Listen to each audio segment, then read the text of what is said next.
অন্তরা, জি বলেন। আমার পা টিপা দে। এই টিভি রিমোট দাও। এক্ষুনি আনতেছি।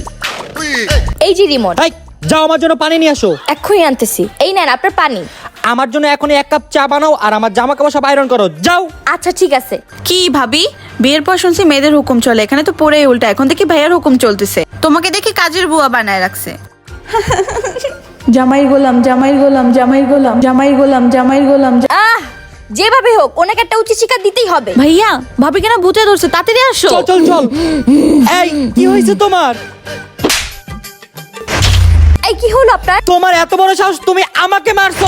এই হাত তো লাগাই দেখা। না না না না না না। আরে কি হলো, আপনি ভয় পাচ্ছেন কেন? তোর এত বড় সাহস, তুই আমারে ভয় দেখা? হ্যাঁ, তোমরা জামাইরা নিজেদেরকে কি মনে করো? হ্যাঁ, বধূর উপর হুকুম চালাবা? না না না পেতনি। এই কি হলো, তুমি আমার কাছে মাফ চাইতেছো কেন? আমি আমার ভুল বুঝতে পারছি, আমি আর কখনো আমার বড় উপর হুকুম চালাবো না।